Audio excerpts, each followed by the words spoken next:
अच्छा, अब ये बताइए मुझे कि जी, जी। आम लोग जब हलाल की बात सुनते हैं, हुँ, तो उनके माइंड में एक इमेज ये आती है कि हलाल सिर्फ़ मीट से रिलेटेड है। जी, जी, जी। तो आप जब लेकिन जब आप बात करते हैं, आप हलालोनॉमिक्स की बात करते हैं। जी, जी। तो जो लोग थोड़े भी अवेयर हैं, क्योंकि मेरे जो दर्शक हैं, वो जनरली थोड़े अवेयर वाले ही होते हैं। जी, जी। उन्हें थोड़ा बहुत तो आइडिया है कि आप जब हलालोनॉमिक्स की बात कर रहे हैं, तो आप केवल मीट की बात नहीं कर रहे हैं। जी, जी। तो मेरी आपसे जो पॉइंटेड क्वेश्चन है वो ये है कि ये जो हलालोनॉमिक्स है या हलाल है, ये हमें अ, अगर हम क्वांटम की बात करें, कितना हिट पहले तो क्या है और कितने क्वांटम में हिट करता है? 2 चीज़ों जी। का आंसर।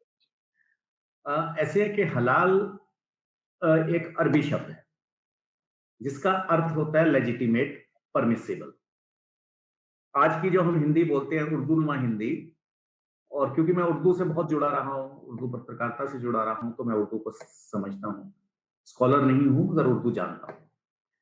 तो आज की जो हम उर्दूनुमा हिंदी बोलते हैं, उसके अनुसार इसका अर्थ बनता है जायज़। अब ज तो जायज़ वो मीट पे भी हो सकता है और किसी भी चीज़ पे हो सकता है, ठीक है? कि हम वैसे ही बात करते हैं कि साहब इसके जायज़ पैसे लगा लो, ऑटो वाले से कहेंगे भई जायज़ पैसे ले, टैक्सी वाले से कहेंगे। अब ये जो जायज़ है, ये हर सभ्यता का, हर समाज का अलग जायज़ होता है।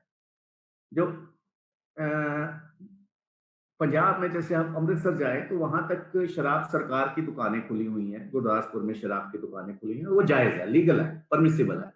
बॉर्डर पार करते ही 10 मील के बाद या 2 मील के बाद जब पाकिस्तान शुरू हो जाता है, वहाँ पे ये नाजायज़ हो गया। हुँ, तो ये जायज़-नाजायज़ जो है हर समाज का अपना होता है।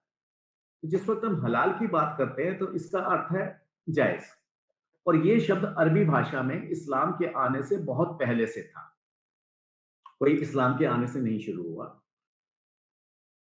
उससे पहले उस खित्ते में, उस क्षेत्र में जो लोग रहते थे, जिसमें यहूदी थे, ईसाई थे, यज़ीदी थे, और कुछ हिंदू, उन्हें कह सकते हैं, यदि हिंदू ना भी कहें तो पैगन्स थे, वो थे ही थे, सभी पैगन्स थे।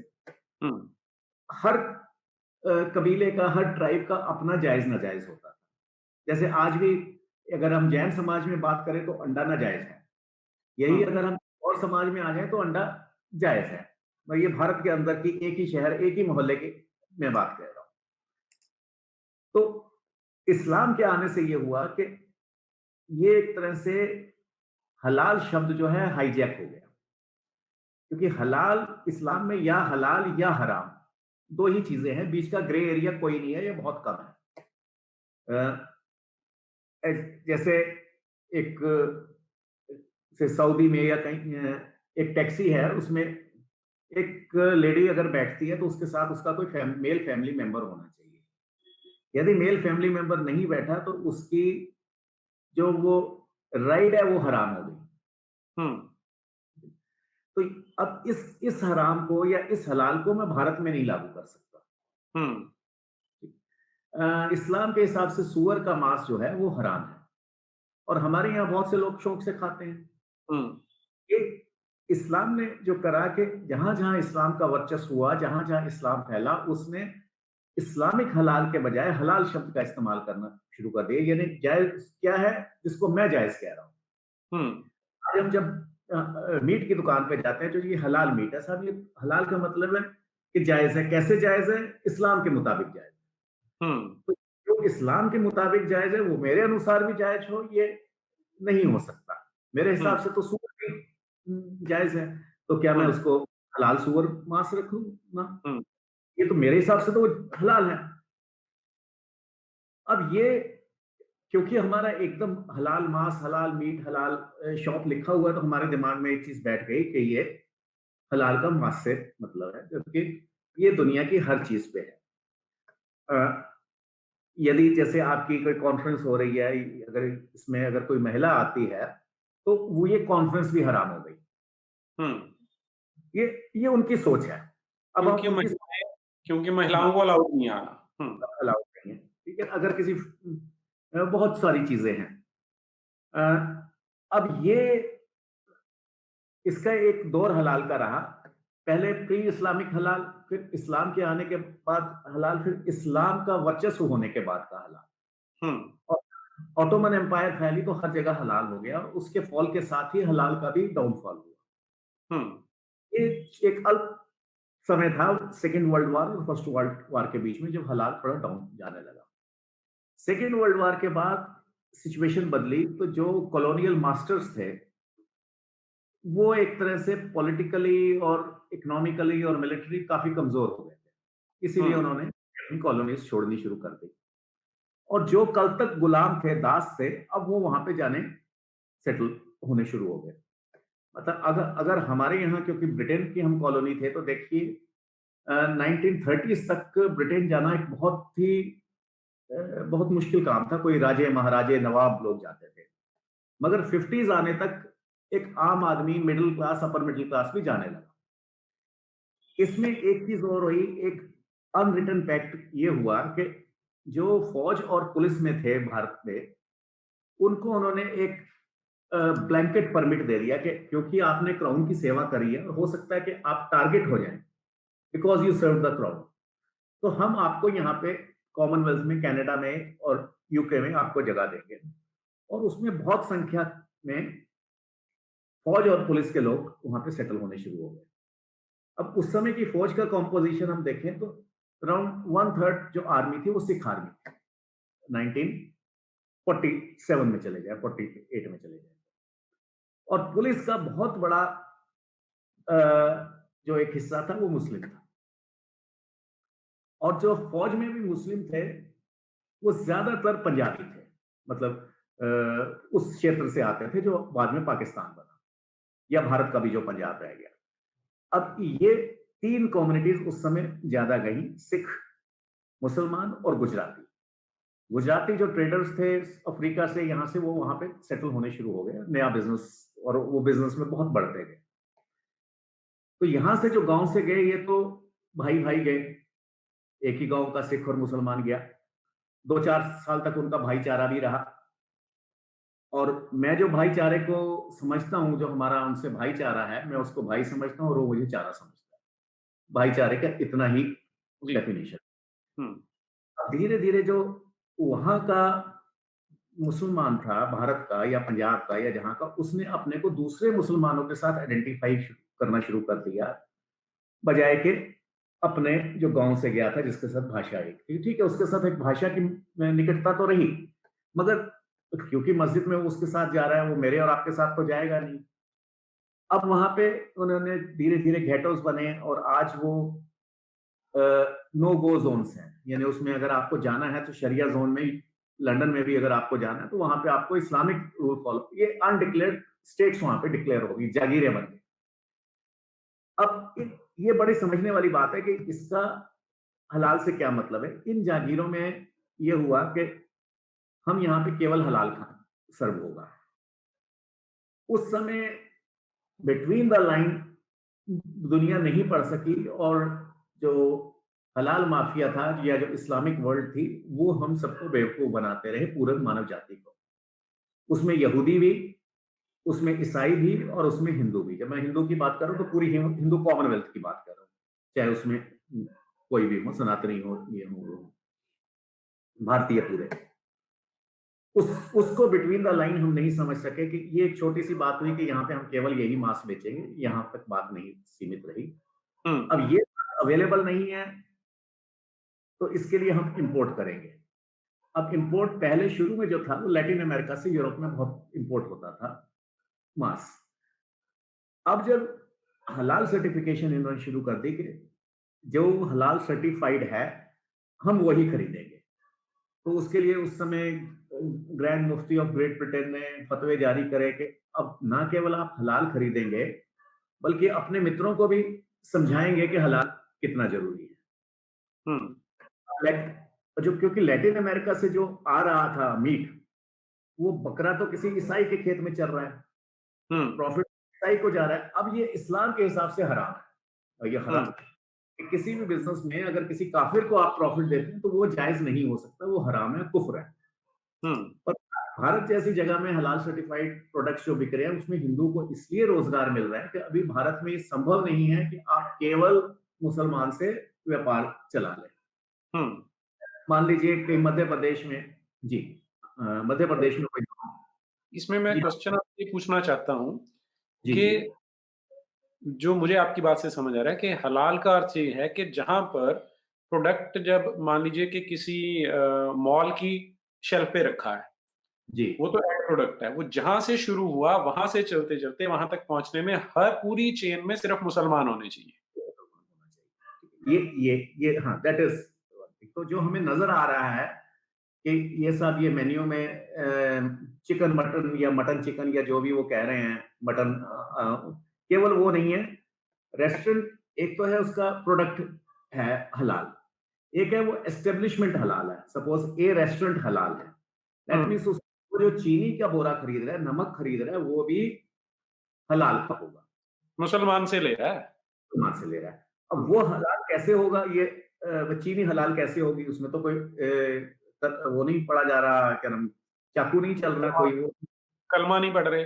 नहीं पढ़ा जा रहा। उसकी जो बाकी शर्तें हैं, जो मीट में तो एडिशनल शर्त है कि जानवर का मुँह इस तरफ हो और जगुलर वेन काटी जाए, मगर बाकी शर्तें उसमें हैं कि इसमें किसी काफ़िर को रोज़गार नहीं मिलना।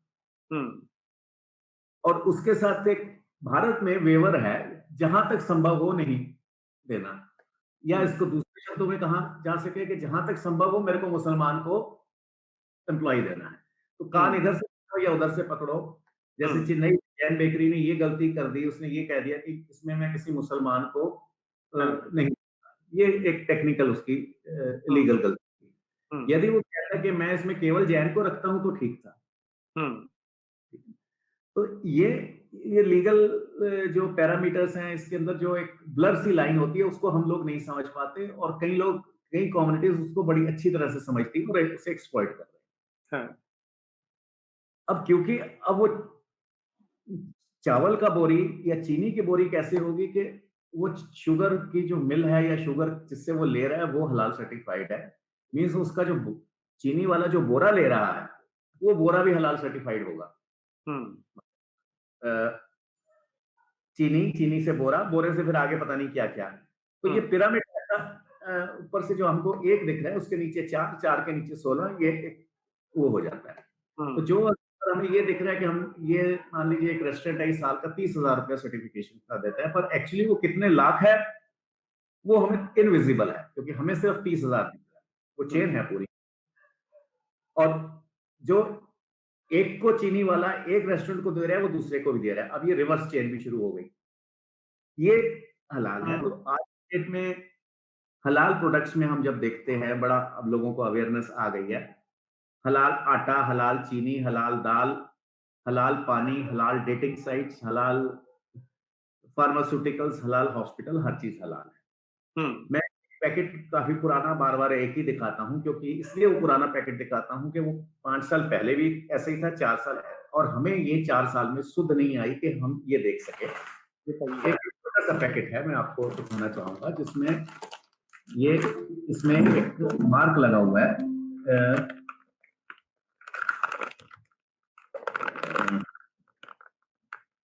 जी, ये ये रहा। ग्रीन डॉट देख रहे हैं आप। ग्रीन डॉट हाँ, हाँ जी, हाँ जी।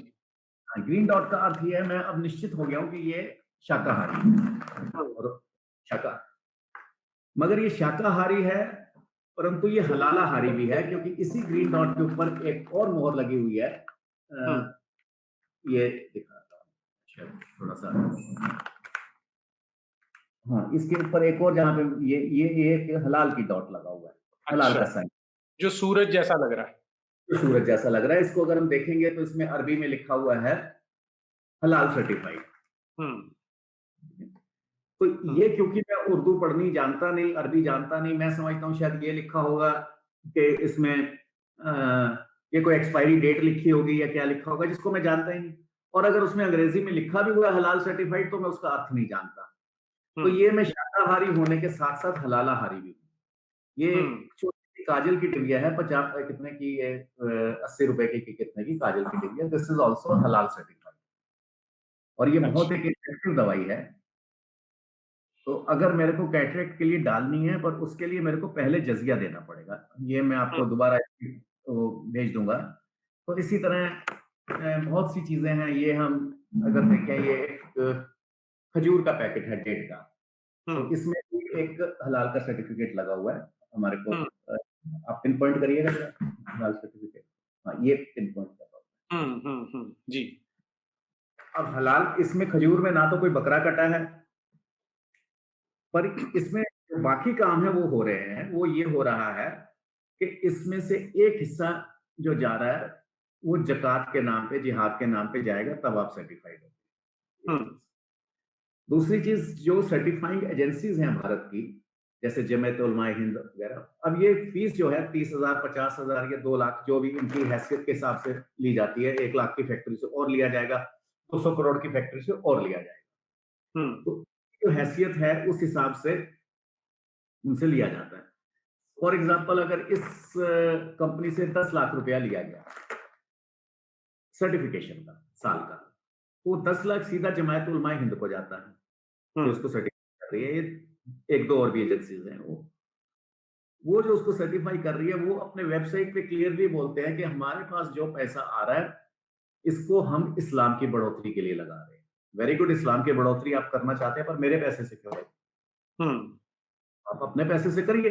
हुँ, और मुझे मालूम भी नहीं है कि औरंगजेब के जजिए में और आज के जजिए में ये फर्क है कि वो कह के लेता था कि मैं हुँ, जजिया ले रहा हूँ, ये मुझे हुँ, मालूम ही नहीं कि मैं ले रहा हुँ, हूँ।